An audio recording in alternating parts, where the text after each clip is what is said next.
اب محبت کس سے کی جائے؟ ایک محبت طبعی ہے، طبیعت کا کسی کی طرف میلان اور رجحان طبعاً ہوتا ہے، جس طرح باپ بیٹے کی محبت۔ اللہ نے قرآن میں حضرت یعقوب علیہ السلام کی محبت کی کہانی بیان کی۔ جب حضرت یوسف علیہ السلام بچھڑ گئے تو رو رو کے باپ کی آنکھیں، حضرت یعقوب علیہ السلام کی آنکھیں سفید ہو گئی۔ یہ محبت کا ایک روپ ہے۔ محبت عقلی بھی ہوتی ہے، عقل تقاضا کرتی ہے فلاں سے محبت کی جائے، فلاں سے پیار کیا جائے۔ کیوں؟ اس لیے کہ وہ صلاحیتوں سے مالا مال ہے، اس کے پاس علم کی دولت ہے، اس کے پاس تقوی کا نور ہے، وہ مشکل وقت کام آتا ہے، اس سے مستقبل میں کوئی غرض وابستہ ہے، اس نے اتنے احسانات کیے ہیں کہ میں ان احسانات کے بوجھ تلے دبا ہوں، لہٰذا مجبور ہوں کہ اس سے محبت کروں۔ یا کسی سے محبت اس لیے کی جاتی ہے کہ وہ بڑا حسین ہے، خوبصورت ہونے کی وجہ سے کسی سے پیار کیا جاتا ہے، اور محبت کا یہ ایک بہت بڑا داعیہ ہے۔ یہ محبت عقلی ہے۔ اور محبت شرعی یہ ہے کہ شریعت حکم کرے کہ فلاں سے محبت کرو، یہ محبت شرعی ہے۔ محبت طبعی ہم اپنے والدین سے کرتے ہیں، لیکن آقا کریم نے فرمایا انما انا لکم مثل الوالد، میں تمہارے لیے باپ کی جگہ پر ہوں۔ لہٰذا اس وجہ سے بھی حضور اس بات کا حق رکھتے ہیں کہ حضور سے پیار کیا جائے۔ والدین بندے کو دنیا میں لانے کا سبب ہے، لیکن حضور کے سبب سے اللہ تعالیٰ نے کائنات کو وجود بخشا۔ اگر حضور نہ ہوتے تو کائنات کو خلعت وجود نہ دیا جاتا، محمد نہ ہوتے تو اے بندہ پرور خدا خود ہی ہوتا، خدائی نہ ہوتی۔ تو اس لیے ہم اپنے وجود میں بھی محتاج ہیں حضور ذات رسالت مآب صلی اللہ علیہ وسلم کے۔ محبت عقلی، کسی سے اس لیے پیار کیا جاتا ہے کہ اس کے احسانات بڑے ہیں۔ بتاؤ حضور سے بڑھ کر احسانات کس کے ہو سکتے ہیں؟ تم جہنم کے کنارے پر پہنچے تھے، کس نے تمہیں جنت کی راہوں پہ ڈالا؟ زندگی کا ڈھابر سلیقہ کس نے دیا؟ کس کی نگاہ فیض سے سراغ زندگی پایا؟ کس کے دم سے کائنات میں اجالے ہوئے؟ کسی سے محبت اس لیے بھی کی جاتی ہے کہ اس سے کوئی غرض وابستہ ہوتی ہے، کل کلاں وہ کام آئے گا، لہٰذا محبت کا رشتہ اس سے قائم رکھو۔ کل مشکل اور آڑے وقت کام آئے گا، نزا سے بڑا مشکل وقت کون ہوگا؟ حشر سے سخت وقت کون سا ہو سکتا ہے؟ آپ اپنے آقا سے محبت کرو، یہ مشکل وقت میں کام آنے والے ہیں۔ نزا کے وقت رخ محبوب اگر سامنے ہوا تو جان سو کی نکل جائے، اور اگر قیامت کے سخت میدان کے اندر آقا نے دامن شفاعت جب پھیلایا، اپنی باہوں میں لے لیا، تو سارے دکھڑے ختم ہو جائیں گے۔ کسی سے محبت اس لیے بھی کی جاتی ہے کہ وہ سونا بڑا ہے۔ اگر یہ داعیہ ہے محبت کا تو زمانے کے اندر حضور سے بڑھ کر کوئی حسین لاؤ تو صحیح۔ لکھاں آئے نبی زمانے تے، محبوب خدا جیا کوئی نہیں، لکھاں سونے بن بن بیندے نے، اودی خاکے پا جیا کوئی نہیں۔ اگر کسی کے حسن کی وجہ سے پیار کیا جاتا ہے تو حضور سے بڑھ کر حسین زمانے میں کوئی نہیں۔ مکھ چند بدر شاشانی ہے، متھے چمک دی لاٹ نورانی ہے، کالی زلف تے اکھ مستانی ہے، مخمور اکھیں ہن مد بھری ہیں۔ حضرت ابو ہریرہ رضی اللہ تعالیٰ عنہ سے پوچھے تو وہ کہتے ہیں کل قمر لیلۃ البدر لم ارا قبلہ ولا بعدہ مثلہ۔ کیا پوچھتے ہو؟ 14ویں رات کا چمکتا ہوا چاند تھے۔ پھر کہتے ہیں نہیں نہیں نہیں، حضور جیسا نہ پہلے دیکھا نہ بعد میں دیکھا۔ حضرت حسان بن ثابت بولے دیکھتے کیسے؟ کسی ماں نے جنم دیا ہوتا تو دیکھتے۔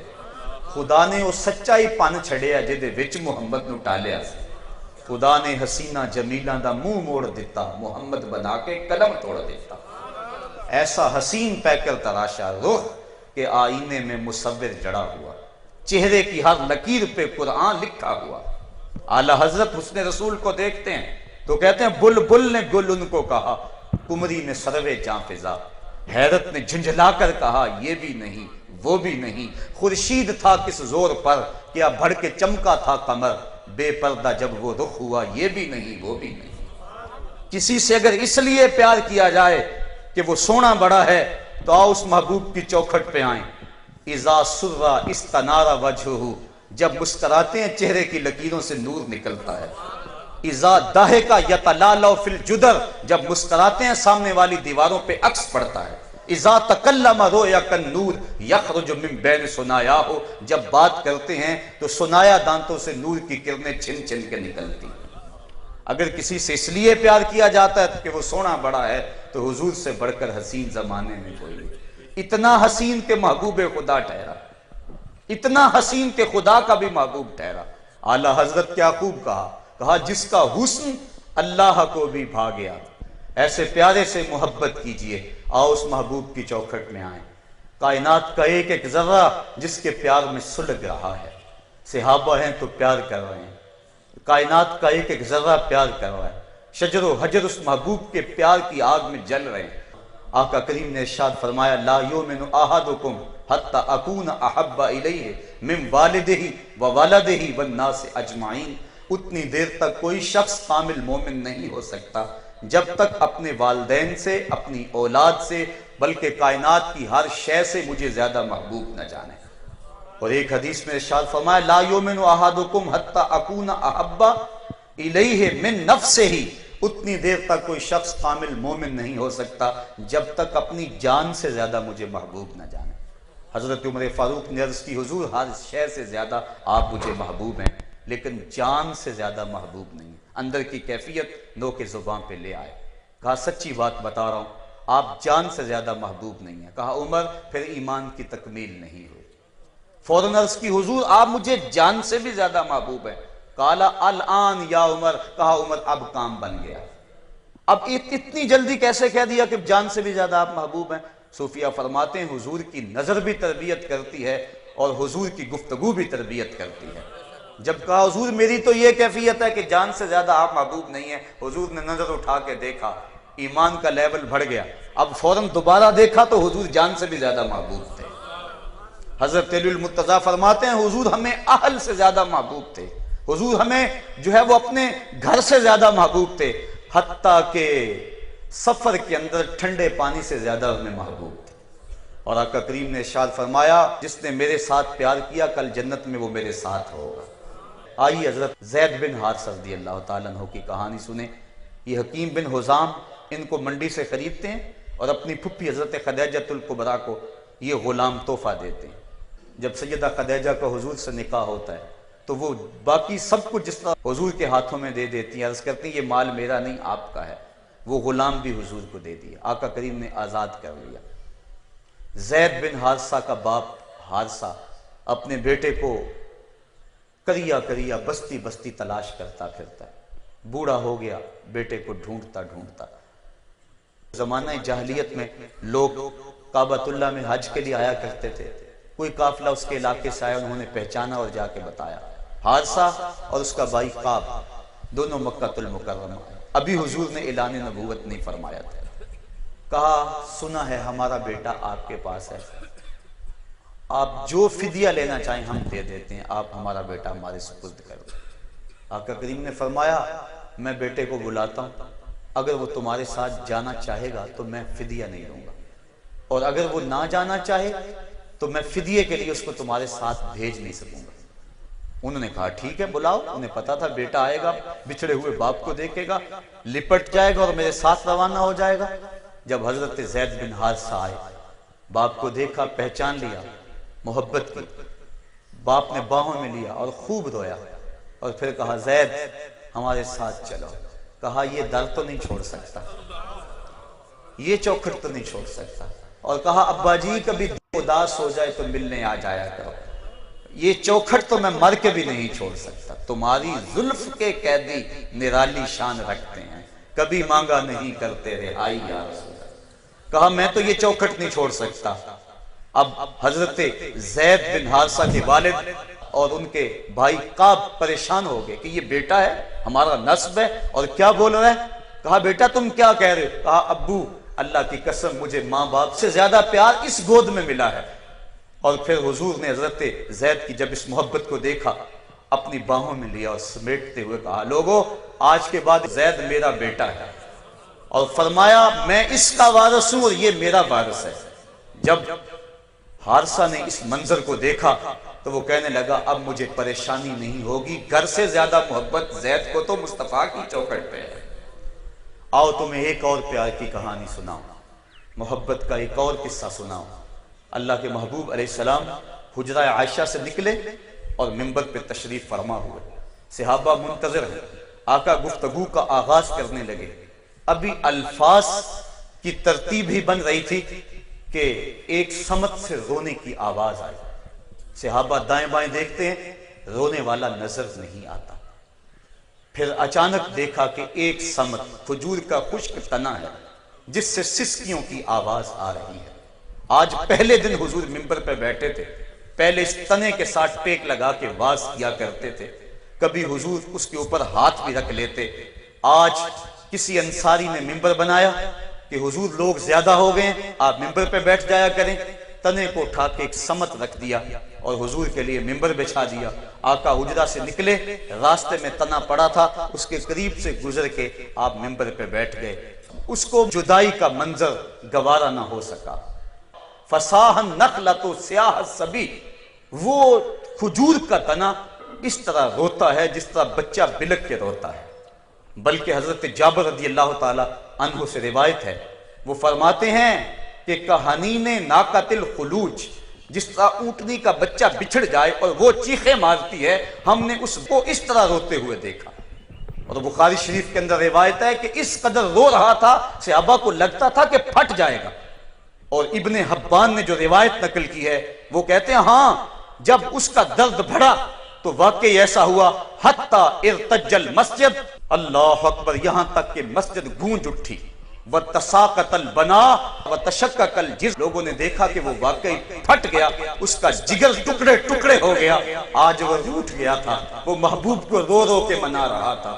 درد ہجر گل سے بلبل کا کلیجہ پھٹ گیا، تتلیاں بے گھر ہوئی، بھورے بھٹکتے چلے گئے، مسجد نبوی سوگوار ہو گئی، فضاؤں کے اندر دکھ بھر گیا، ہر کوئی رو رہا ہے، بچے رو رہے ہیں، بوڑھے رو رہے ہیں، جوان رو رہے ہیں، صدیق اکبر کی آنکھیں چھم چھم برس رہی ہیں، عمر فاروق بھی رو رہے ہیں، علی المرتضیٰ بھی رو رہے ہیں، حسن حسین چھوٹے چھوٹے بچے ہیں، لیکن ماحول کو دیکھ کے یہ بھی رو رہے ہیں۔ ادھر کھجور کا تنا ہے، اس کی چیخوں سے مسجد نبوی کے اندر حدیث کے لفظ ہیں ارتج المسجد، مسجد گونج رہی ہے اور وہ اونٹنی کی طرح چیخ چیخ کے رو رہا ہے۔ پھر کیا ہوا؟ آقا کریم منبر سے نیچے تشریف لائے، فنزل نبی صلی اللہ علیہ وسلم، حضور نیچے اترے اور ایک حدیث کے لفظ ہیں فوضع یدہ علیہ، حضور نے آ کے اپنے اس عاشق زار کو تسلی دینے کے لیے اس کے اوپر ہاتھ پھیرنا شروع کیا، اور دوسری حدیث کے لفظ ہیں فضمہ، حضور نے اس کو اپنی باہوں میں لے لیا۔ جب حضور نے اس خشک تنے کو، یہ کوئی افسانہ نہیں، ایک سچی کہانی کتب صحاح میں موجود ہے، حضور کی یاد کے اندر ایک درخت تڑپ رہا ہے، زمین جل رہی ہے، آسمان جل رہا ہے، محبت میں سارا جہاں جل رہا ہے، کائنات کا ایک ایک ذرہ عشق رسول میں تڑپ رہا ہے۔ وہ خشک تنا جب آقا کریم نے اس کو اپنی باہوں میں لیا تو اس نے زاروں کے تار رونا شروع کر دیا۔ ایک روایت میں آتا ہے جس طرح بچھڑا ہوا بچہ اپنی ماں کی گود میں آ جائے اور اس کی ہچکیاں بن جاتی ہیں، صحابہ کہتے ہیں ہم نے اپنے کانوں سے اس تنے سے ہچکیاں بھی سنی، اور پھر آقا کریم نے اس کو اپنی جو ہے وہ آغوش میں لیا اور اس کے اوپر ہاتھ پھیرتے رہے اور فرمایا اگر تو چاہے تجھے جنت میں گاڑ دیں، جنت کی نہروں اور چشموں سے تیری جڑیں پانی لیں اور تیرے اوپر پھل لگے، جنت میں جانے والے جنتی تیرا پھل کھائیں، اور اگر تو چاہے تجھے مدینے کے کسی باغ میں لگا دیا جائے اور وہاں تجھے پھل لگے، تر و تازہ ہو جائے، صحابہ تیرے پھل کا تبرک لیا کریں۔ لیکن اس نے جنت والا سودا قبول کیا، چونکہ جنت میں حضور کے ساتھ دائمی اس کو قربت مل جائے گی۔ آقا کریم نے اس کو دفن کرنے کا حکم دیا، سب صحابہ رو رہے ہیں، آقا کریم پھر دوبارہ منبر پہ تشریف لائے۔ آقا کریم نے صحابہ کو دیکھ کر فرمایا لو لم افعل ھذا لہن الی یوم القیامہ، صحابہ اگر میں منبر سے اتر کر اپنے اس عاشق زار کو تسلی نہ دیتا یہ قیامت تک یوں ہی روتا رہتا۔ یہ ہے محبت رسول، کائنات کا ایک ایک ذرہ حضور کی محبت میں جل رہا ہے۔ کہیں فرمایا احد جبل یحبنا ونحبہ، احد ایسا پہاڑ ہے جو ہم سے پیار کرتا ہے، ہم اس سے پیار کرتے ہیں۔ تو کائنات کا ایک ایک گوشہ، کائنات کا ایک ایک ذرہ مصطفیٰ کریم علیہ السلام سے پیار کرنے والا ہے۔ آئیے حضور سے پیار کرنے کا تقاضا کیا ہے؟ کیا ہم صرف دعوی محبت کریں تو صرف یہ پیار کی صداقت کی دلیل ہے، یا کہ پیار کوئی عمل بھی ہم سے مانگتا ہے؟ اللہ کے محبوب کی ایک حدیث سنیں، جس کو امام بہقی نے شعب الایمان میں لکھا، اسی روایت کو صاحب مشکات نے بھی نقل کیا۔ اللہ کے محبوب وضو کرنے بیٹھے تو صحابہ حضور کے وضو کے پانی کو زمین پر نہیں گرنے دیتے، وہ پانی کو اپنے ہاتھوں پہ لے لیتے اور منہ پہ مل لیتے، اور جس کو پانی میسر نہیں ہے وہ ان گیلے ہاتھوں سے ہاتھ مس کر کے اپنے چہرے پہ مل لیتا۔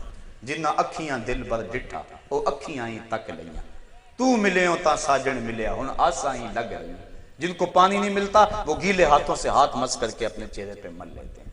آقا کریم نے جب صحابہ کے محبت کے اس امٹتے ہوئے منظر کو دیکھا، کہا ما یحملکم علی ھذا، صحابہ اس منظر پر، اس چیز پر تمہیں کس چیز نے ابھارا ہے؟ تم یہ ایسا کیوں کرتے ہو؟ میرے وضو کے پانی کو اپنے ہاتھوں پہ لیتے ہو، منہ پہ ملتے ہو، جس کو میسر نہیں ہے وہ ہاتھوں سے ہاتھ جوڑ کر پھر مل لیتا ہے۔ ما یحملکم علی ھذا، تمہیں کس چیز نے اس بات پر ابھارا کہ تم یہ کام کرو؟ صحابہ نے عرض کی حب اللہ و رسولہ، اللہ اور اس کے رسول کا پیار ہمیں اس سمت لے آیا۔ آقا کریم نے ان کی اس بات کی نفی نہیں کی، بلکہ حضور نے اس کے ساتھ عملی تقاضے کا حکم دیتے ہوئے فرمایا، جو بندہ یہ پسند کرے کہ ان یحب اللہ و رسولہ او یحبہ اللہ و رسولہ، جس سے اللہ اس کا رسول پیار کرے یا اللہ اور اس کے رسول سے وہ پیار کرے، تو اس کے لیے لازم ہے جب وہ زبان کھولے تو اس کے لبوں پہ سچائی کے علاوہ اور کچھ نہ ہو، اور جب تمہارے پاس امانت رکھی جائے تو اس امانت کے اندر بھی تم خیانت نہ کرنا، اس کو ادا کر دینا۔ اور تیسرا فرمایا ہمسائے کے ساتھ وہ اچھا سلوک کرے، تو آقا کریم نے فرمایا کہ یہ تین چیزیں بھی محبت کے ساتھ جمع کر لو، یعنی محبت عمل کا تقاضا کرتی ہے۔ اگر ہماری محبت عمل سے خالی ہوگی، اگر ہم نے اپنی چھاتی پہ نقش نالین تو سجا لیا لیکن حضور کے نقوش پاک کو چھوڑ دیا تو ہماری محبت ناقص ہوگی، کامل نہیں ہوگی۔ محبت کامل تب ہوتی ہے جب اس کے ساتھ اطاعت جڑ جائے، جب اس کے ساتھ فرما برداری جڑ جائے۔ اللہ کے محبوب علیہ السلام نے ارشاد فرمایا لا یؤمن احدکم حتی یکون ہواہ تبعا لما جئت، اتنی دیر تک کوئی شخص کامل مومن نہیں ہو سکتا جب تک جن چیزوں کو میں لے کر آیا ہوں اپنے نفس کو ان کے تابع نہ کر دے۔ شریعت کے جب تک اپنے آپ کو تابع نہیں کر دیتا اتنی دیر تک فرمایا وہ محبت میں کامل نہیں ہو سکتا ہے۔ اور صحابہ نے اپنے آپ کو شریعت کے مطابق ڈھال دیا اور آقا کریم کی رضا کو ہر شے سے مقدم رکھا، اور اگر آقا کریم کے حکم کو نہ مانے اور محبت کا دعویٰ کریں تو آئیے ایک روایت حضرت عبداللہ ابن رواحہ رضی اللہ تعالی عنہ سے میں آپ کے سامنے رکھتا ہوں۔ فرماتے ہیں اللہ کے محبوب نے مجھے صبح کے وقت حکم بھیجا، اور بھی لوگ تھے کہ فلاں جنگ فلاں مہم پہ جاؤ، سارے لوگ چلے گئے۔ میں نے سوچا کہ میرے پاس اونٹنی موجود ہے اور میں نماز جمعہ حضور کے پیچھے پڑھوں گا اور جمعے میں حضور کا خطبہ سنوں گا اور پھر اس کے بعد میں بھی بھاگ کر ان کے ساتھ شامل ہو جاؤں گا۔ اس خواہش میں نے باقیوں کو بھیج دیا اور خود نہ گیا۔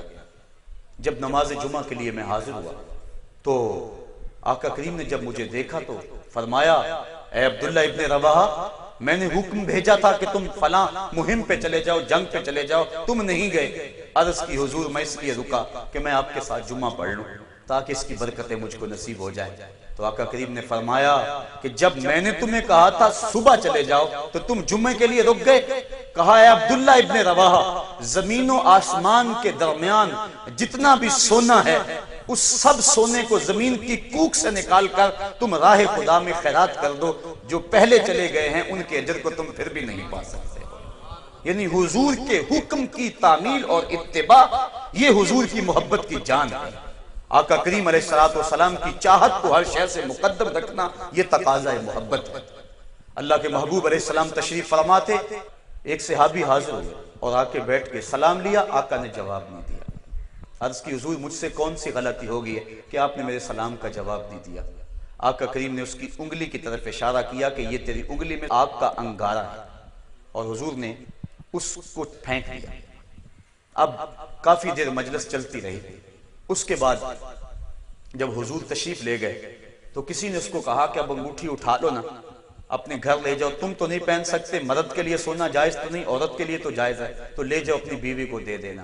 تو وہ صحابی کہنے لگے لا واللہ لا آخذہ ابدا وَقَدْ طَرَحَهُ رسول اللہ صلی اللہ علیہ وسلم، کہا اللہ کی قسم میں اسے کبھی بھی نہیں اٹھاؤں گا جس کو اللہ کے رسول نے پھینک دیا ہوا۔ مدینے کی گلی سے حضور گزر رہے، دیکھا ایک گنبد نما مکان بن رہا ہے۔ گنبد نما مکان کو دیکھ کر فرمایا یہ کس کا ہے؟ عرض کی فلاں انصاری کا ہے۔ گنبد نما مکان، اونچے اونچے محل اللہ کے محبوب کو پسند نہیں تھے۔ حضور علیہ السلام کے چہرے پہ ناگواری آئی۔ حضور علیہ السلام نے دیکھا ناگواری سے اس انصاری کو، جب حضور کے چہرے کی ناگواری کا علم ہو گیا، اس نے کدال پکڑی اور اس مکان کو زمین کے برابر کر دیا۔ چند دن بعد حضور پھر گزرے، دیکھا کہ وہاں مکان نہیں تھا۔ پوچھا مکان تھا کدھر گیا؟ عرض کی گرا دیا گیا۔ کہا کیوں؟ کہا سنا تھا آپ کو پسند نہیں۔ میں اور آپ سوچے ہمارا کیا کیا اللہ کے رسول کو پسند نہیں، سر سے لے کر پاؤں تک، اپنی زندگی، اپنے ظاہر، اپنے باطن، اپنے عمل، شادی سے لے کر عقیقے اور ولیمے تک، خوشی سے غمی تک، زندگی کے ہر موقع پر، اپنے کاروبار، اپنی معاشرت، اپنا معاش، ہم دیکھیں کہ ہماری کون کون سی چیز اللہ کے رسول کو پسند نہیں۔ تو آقا کریم کی رضا کو مقدم جاننا اور ہر شے سے مقدم حضور کی رضا کو سمجھنا، یہ حضور کی محبت کا ایک تقاضا ہے۔ آقا کریم کی محبت کا ایک تقاضا یہ ہے کہ کثرت سے حضور کا ذکر کیا جائے۔ من احب شین اکثر ذکرہ، فرمایا بندے کو جس سے پیار ہوتا ہے کثرت کے ساتھ اس کا تذکرہ کرتا ہے۔ وہ بہانے تلاش کرتا پھرتا ہے کہ اس کی بات چھڑ جائے۔ مطرب سے کہو کہ چھیڑے ذرا اس جان تمنا کا قصہ، فرقت کے بھیانک لمحے میں کچھ دل کو سہارا ہو جائے۔ اس کے لیے تسکین کا سبب ہے۔ شیخ مہدی الفاسی علیہ رحمہ فرماتے ہیں حضور کا ذکر سن کر جس شخص کے سینے میں ٹھنڈ نہیں پڑتی، اس کے سینے میں دھڑکنے والا دل کسی مومن کا دل ہی نہیں۔ تو یہ تقاضا ہے ایمان کا، یہ تقاضا ہے محبت کا کہ بندہ جس سے پیار کرتا ہے اس کا کثرت کے ساتھ تذکرہ کرتا ہے۔ علامہ رومی لکھتے ہیں کہ کسی نے مجنو کو دیکھا کہ وہ ریت کے اوپر لیلا لیلا لکھ رہا ہے۔ پوچھا کیا کر رہے ہو؟ گفت مشق نام لیلا می کنم خاطر خود را تسلی می دہم، کہنے لگا اپنے محبوب کا نام لکھ لکھ کے دکھی دل کو قرار دے رہا ہوں۔ اگر مجنو کو لیلا کا نام تسکین دیتا ہے تو کیا امتی کو نام محمد تسکین نہیں دیتا؟ بلکہ میں تو کہا کرتا ہوں میں خانہ سہارا دیتا ہے نہ جام سہارا دیتا ہے، ہم کو تو مدینے والے کا ایک نام سہارا دیتا ہے۔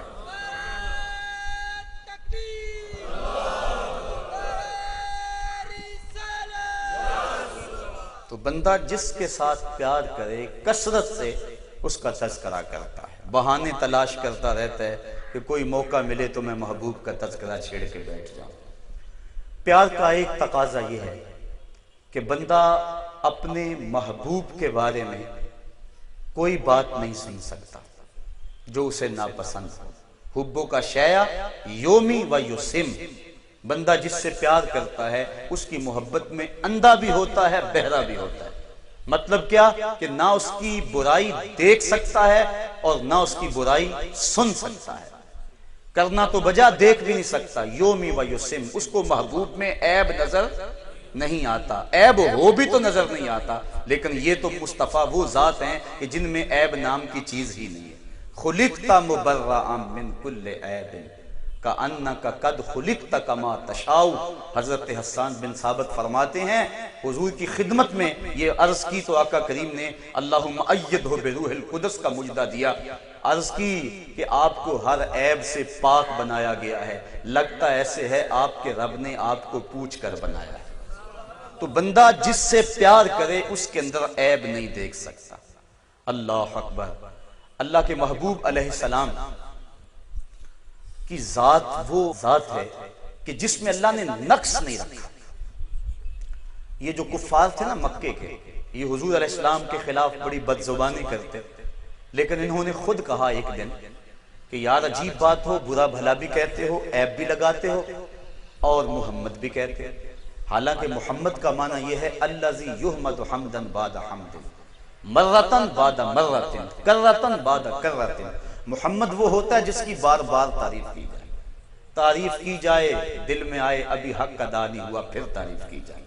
زبانیں تھک جائیں تعریف ختم نہ ہو، قلم ٹوٹ جائے تعریف ختم نہ ہو، سیاہی خشک ہو جائے تعریف ختم نہ ہو۔ محمد وہ ہوتا ہے کہ جس کی اتنی تعریف کی جائے، اتنی تعریف کی جائے کہ اس کی تعریف کا حق ہی نہ ادا ہو سکے۔ کہا زبان سے محمد کہتے اور پھر عیب بھی نکالتے۔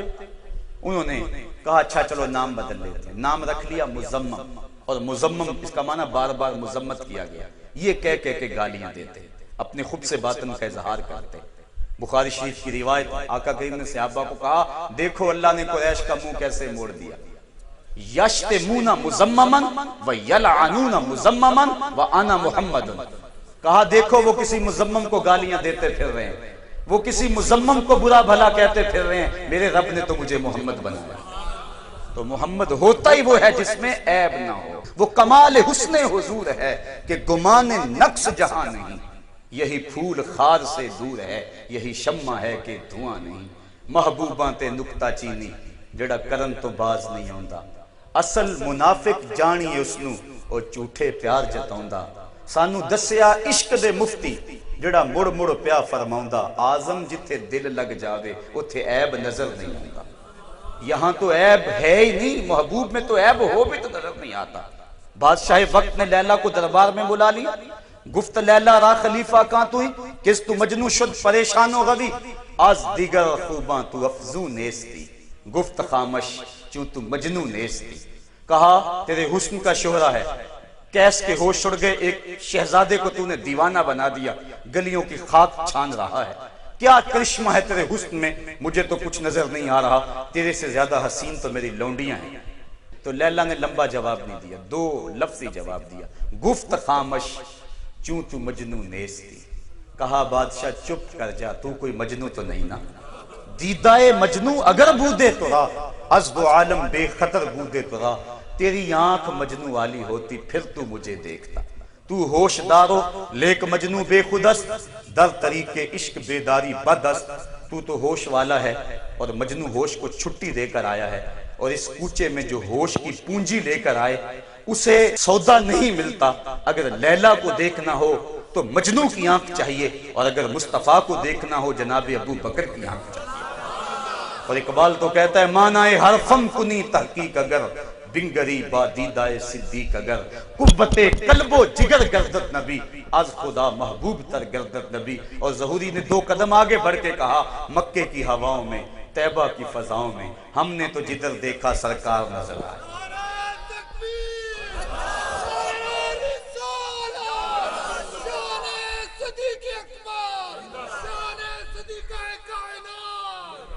تو جہاں محبت ہو وہاں عیب ہو بھی تو نظر، اور یہاں تو عیب کا نشان ہی نہیں۔ محبت کا ایک تقاضا یہ ہے کہ بندہ اپنے محبوب کی گستاخی برداشت نہیں کر پاتا۔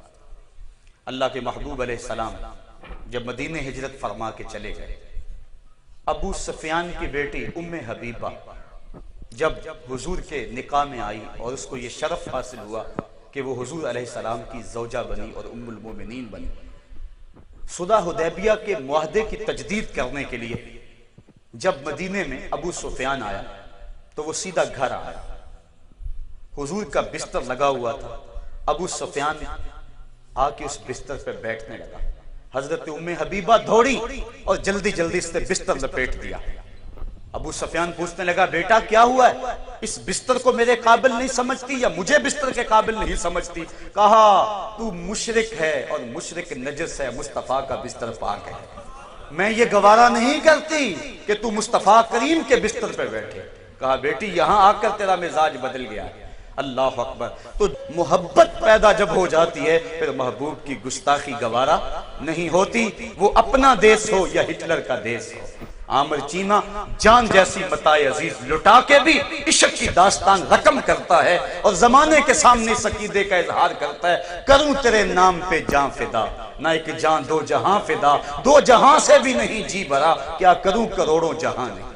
تو محبت کا تقاضا یہ ہے کہ محبوب کی گستاخی گوارا نہیں ہوتی۔ محبت کا ایک تقاضا یہ ہے کہ بندہ جس سے محبت کرتا ہے اس کی نسبت کا بھی احترام کرتا ہے۔ کل منسوب الی محبوب محبوب، پائے سگ بوسیدہ مجنون، خلق گفتہ اینچے سود، گفت این سگ گاہے گاہے کوئے لیلا رفتہ بود. کسی نے مجنو کو دیکھا کتے کے پاؤں چوم رہا ہے. کہا انسان ہو کے کتے کے پاؤں چوم رہے ہو؟ کہا تم نہیں جانتے یہ کتا کبھی کبھی میرے یار کی گلی سے گزرتا ہے. جو لیلا کی گلی سے گزرے اس کتے کے تو پاؤں چومے جائیں اور محبوب کی گلی کا احترام کیا ہوگا. حضرت امام مالک کہتے ہیں جو مدینے کی مٹی کو بنجر کہے اسے 30 کوڑے مارے جائیں گے. یہ مصطفیٰ کی نسبت کا احترام ہے. صحابہ کے بارے میں فرمایا کہ حب ابی بکر و عمر من الایمان و بغضهما نفاق. اور آگے فرمایا حضرت حسن اور امام حسین رضی اللہ تعالیٰ عنہما کے بارے میں من احبہما فقد احبنی ومن احبنی فقد احب اللہ ومن ابغضہما فقد ابغضنی ومن ابغضنی فقد ابغض اللہ. جس نے ان دو شہزادوں سے پیار کیا اس نے میرے سے پیار کیا اور جس نے میرے سے پیار کیا اس نے اللہ سے پیار کیا اور جس نے ان سے بغض رکھا اس نے میرے سے بغض رکھا اور جس نے مجھ سے بغض رکھا اس نے گویا اللہ سے بغض رکھا. تو نسبت کا بھی احترام کیا جائے, حضور کی اولاد کا بھی احترام کیا جائے. بلکہ آقا کریم نے فرمایا عربی سے پیار کرو 3 وجہ سے. اس لیے کہ قرآن کی زبان عربی ہے, اہل جنت کی زبان عربی ہے اور تمہارے نبی محمد کی زبان عربی ہے. تو عربی کا بھی احترام کیا جائے, نسبت کا بھی احترام کیا جائے. حضرت سعید بن المسیب کے پاس کوئی شخص آیا, آپ بستر علالت پہ تھے, زندگی اور موت کی کشمکش تھی. کہا مجھے اللہ کے رسول کی حدیث سناؤ. کہا اقعدونی, مجھے اٹھا کے بٹھاؤ. کہا آپ سے اٹھا نہیں جا رہا, لیٹے لیٹے بیان کر دیں. کہا انی اکرہ ان احدث حدیث رسول اللہ وانا مستجعن. کہا یہ میں گوارا ہی نہیں کرتا کہ حدیث اللہ کے رسول کی بیان کروں اور خود لیٹا رہا. کہا مجھے اٹھاؤ اور میں بیٹھوں گا, پھر اللہ کے محبوب علیہ السلام کی حدیث کو بیان کروں گا. تو یہ محبت کا تقاضا ہے کہ محبوب کی نسبت کا بھی احترام کیا جائے. جہاں محبوب کے قدم لگ جائیں اس خاک کے ذروں کو چوما جائے. حضرت ابن عمر جب مسجد نبوی میں آتے تھے تو منبر پر یوں ہاتھ مل کر اپنے منہ پہ ملتے اور چومتے. کہا یہ وہ جگہ ہے جہاں محبوب بیٹھا کرتے تھے. اللہ اکبر, نسبت کا بھی احترام کیا جائے. اعلیٰ حضرت فرماتے ہیں تجھ سے در سے سگ اور سگ سے ہے مجھ کو نسبت, میری گردن میں بھی ہے دور کا پٹا تیرا. کہا محبوب آپ سے در کو نسبت ہے, در سے کتے کو نسبت ہے اور کتے سے مجھ کو نسبت ہے. اور جامی کہتے ہیں کاش محبوب میں تیری گلی کا کتا ہوتا اور آپ کی گلی کے کتے کا نام جامی ہوتا, آپ جامی کہہ کے پکارتے. اور ایک کہتا ہے یا لیتنی کنت تربت طیبتکم, کاش میں مولوی نہ ہوتا, کاش میں پیر نہ ہوتا, مدینے کی گلی کی مٹی ہوتا, حضور گزرتے میں حضور کے نالین کے تلووں کو چوم لیتا. تو محبت کا تقاضا یہ ہے کہ نسبت کا بھی احترام کیا جائے. محبت کا ایک تقاضا یہ ہے کہ نصرت دین اور اعانت دین کی جائے. جس دین کے لیے آقا نے طائف کے بازاروں میں پتھر کھائے, جس دین کے لیے گڑے کھدے, جس دین کے لیے کانٹے بچھائے گئے, جس کے لیے بدر و حنین کی جنگیں سجی, جس کے لیے حضور نے اپنے چچا کو نچھاور کیا, جس دین کے لیے حضور کا خون احد کی وادی میں گرا, اس دین کے ساتھ محبت کا تقاضا, رسول کریم کے ساتھ پیار کا تقاضا یہ ہے اپنی جان سے اپنے مال سے دین کی اعانت کے لیے کمر بستہ ہوں. حضرت سیدنا صدیق اکبر سارا مال حضور کے قدموں میں ڈھیر کر دیتے ہیں. آقا کریم پوچھتے ہیں ماں اب کہتا لے ہلے کا یا ابا بکر, ابو بکر سب کچھ لے آئے ہو یا گھر والوں کے لیے بھی کچھ چھوڑا ہے؟ کہا اب کہتو لہم اللہ و رسولہ, حضور میرے سامنے بھی آپ ہیں, میرے گھر میں بھی آپ ہیں. وہ اپنے نام لیواؤں کو تنہا چھوڑتے کب ہیں, جہاں ہم دم نہ ہو کوئی وہاں سرکار ہوتے ہیں. محبت کا ایک تقاضا یہ ہے کہ حضور کی امت سے پیار کیا جائے. یہ تقاضا ہے محبت کا کہ حضور کی امت سے الفت کے رشتے کو استوار رکھا جائے. کسی کے بیٹوں سے پیار کرو تو باپ کے دل میں ہمدردی پیدا ہوگی, اور حضور کی محبت چاہتے ہو تو حضور کی امت سے پیار کرو, امت پہ شفقت کرو, امت کے دکھ بانٹو, غرباء و مساکین کی مدد کرو, امت کے اندر تفریق نہ چاہو, امت کو جوڑنے کی کوشش کرو. 1.5 اینٹ کی مسجد بنا کے نفرت کے درس نہ دو, محبت کے سبق پڑھاؤ, محبت کے پھول لگاؤ, نفرت کے کانٹے توڑو. حضور کی محبت توڑنے کے لیے نہیں آئی, حضور کی محبت تو انسانوں کو جوڑنے کے لیے آئی. ساری محبتیں توڑتی, عورت کی محبت توڑتی ہے. عورت ایک ہے, چاہنے والے دو, آپس میں رقیب کہلائے. یہ تو میرا محبوب تھا, تم نے کیوں دیکھا؟ تقاضا بن گیا, لڑائی ہوئی. اقتدار کی کرسی ایک ہے, چاہنے والے کئی ہیں, الیکشن بن گیا. دولت کا انبار ایک ہے, ڈھونڈنے والے کئی ہیں, چھینا جھپٹی بن گئی. ہر حسن انسان کو تقسیم کرتا ہے، توڑتا ہے، لیکن حسن مصطفیٰ انسان کو جوڑتا ہے۔ اگر میں پیار کرتا ہوں، دہائی دیتا پھرتا ہوں، آؤ تم بھی میرے آقا کے غلام بن جاؤ۔ آپ پیار کرتے ہیں، دہائی دیتے پھرتے ہیں، آؤ تم بھی میرے محبوب علیہ السلام کی محبت میں آ جاؤ۔ حضور کی محبت انسانوں کو جوڑتی ہے۔ اقبال کہتے ہیں دل بمحبوب حجازی بستائیں، زی جہت با یک دیگر پیوستہ ایم، چون گلے صد برگ مارا بو یکیست، او کے جانے ای نظاموں او یکیست، مست چشم ساقی بطحاستیم، در جہاں مثل مو می ناستیم۔ کہا ہم بطحا کے اس ساقی کی آنکھوں سے شراب میناب پیے ہوئے ہیں، چاہے ہندی ہیں، چاہے خراسانی ہیں، چاہے ایران کے رہنے والے ہیں، چاہے کابل کے، کندھار کے، دشت لیلہ کے، تورا بورا اور تقریب کے، موصل یا بغداد کے، جہاں بھی رہنے والے ہیں، ہر پھول کی پتی سے نکلنے والی خوشبو ایک ہے، ہم مصطفیٰ کے دم سے ایک ہیں۔ جب سے امت میں محبت رسول کے جذبوں کو ماند کرنے کی سازش کی گئی، امت تفریق میں مبتلا ہو گئی، فرقہ فرقہ ہو گئی امت۔ اقبال نے اس دکھڑے کو بیان کرتے ہوئے کہا تھا کہ عہد ما ماراز ما بیگانہ کرد، از جمال مصطفیٰ بیگانہ کرد۔ ہمارے دور نے ہمارے ساتھ جو ظلم کیے، ان میں سے ایک ستم ظریفی اس دور کے لوگوں کی ہمارے ساتھ یہ بھی ہے کہ ہمیں ہم سے جدا کر دیا، اس لیے کہ ہمیں حضور کی چوکھٹ سے جدا کر دیا۔ آؤ نبی کی چوکھٹ پہ آ جاؤ، حضور کے در پہ آ جاؤ۔ حضور کی محبت تو بکھرے ہوئے انسانوں کو ایک مرکز پہ جوڑتی ہے۔ بزرگ فرماتے ہیں عرب میں، حجاز میں جب دو آدمی آپس میں لڑ پڑتے نا، الجھن ہو جاتی ہے، مدینہ شریف کا ماحول تھا، تو تیسرا آدمی ان کی صلح کروانا چاہتا ہے تو کیا کہتا ہے؟ صلی علی النبی، لڑتے کیوں ہو، نبی پہ درود پڑھو۔ تو ان کا سارا غصہ کافور ہو جاتا ہے، اور وہ آپس میں جو لڑ رہے ہوتے ہیں آپس میں صلح کر رہے ہیں۔ تو نبی کا پیار تو جوڑتا ہے انسانوں کا، لیکن کیسی دور کی ستم ظریفی ہے، کیسے عقائد پن پہ، کیسی چیزیں نشو و نما پائیں۔ یہاں درود پہ جھگڑے ہو رہے ہیں، یہاں درود پہ لڑائی ہو رہی ہے، اذان سے پہلے پڑھنا چاہیے یا نہیں پڑھنا چاہیے، لوگ چاند پہ پہنچ گئے، ہم ابھی اس الجھن میں پھنسے ہوئے ہیں۔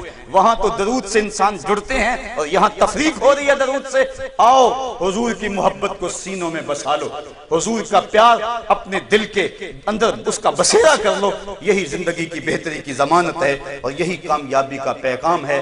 اتحاد امت کے بڑے ذرائع ہیں، لیکن اتحاد امت کا بہترین ذرائع جو ہے وہ حب رسول ہے۔ آقا کریم کی محبت انسانوں کو جوڑتی ہے۔ ہزاروں قومیں وجود میں آئیں دہر میں خشک و تر کے رشتے سے، ہم نے بنیاد دوستی رکھی یادیں خیر البشر کے رشتے سے، محمد کی وساطت سے محبت تیری میری ہے، محبت اصل ہے ان کی، نہ تیری ہے نہ میری۔ حضور صلی اللہ علیہ وآلہ وسلم سے محبت ہر مسلمان کے ایمان کا لازمی حصہ ہے، جیسا کہ حدیث مبارکہ میں آتا ہے کہ جب تک بندہ اپنی جان، مال، اولاد اور تمام لوگوں سے بڑھ کر نبی کریم صلی اللہ علیہ وسلم سے محبت نہ کرے، اس کا ایمان مکمل نہیں ہوتا۔ محمد سے محبت صرف زبانی دعویٰ نہیں، بلکہ یہ عمل، اطاعت اور سنت کے پیروی کا نام ہے۔ سچی محبت یہ ہے کہ ہم آپ صلی اللہ علیہ وسلم کی تعلیمات کو اپنی زندگی کا حصہ بنائیں، اخلاق کو سنواریں، سچ بولیں، امانت دار بنیں اور لوگوں کے ساتھ حسن سلوک کریں۔ اللہ تعالیٰ نے قرآن مجید میں فرمایا کہ اگر اللہ سے محبت کرتے ہو تو میرے محبوب صلی اللہ علیہ وسلم کی پیروی کرو، یہی اصل کامیابی اور نتائج کا راستہ ہے۔ ویڈیو میں آپ جانیں گے عشق رسول کی اہمیت، سچی محبت کی نشانیاں، سنت پر عمل کرنے کے فوائد، محبت مصطفیٰ صلی اللہ علیہ وسلم، دنیا و آخرت میں کامیابی۔ اگر آپ بھی چاہتے ہیں کہ آپ کا دل حضور صلی اللہ علیہ وسلم کی محبت سے بھر جائیں تو اس ویڈیو کو آخر تک ضرور دیکھا کریں اور دوسروں تک بھی شیئر کریں۔ اللہ تعالی ہمیں سچی محبت رسول اللہ صلی اللہ علیہ وسلم نصیب فرمائے۔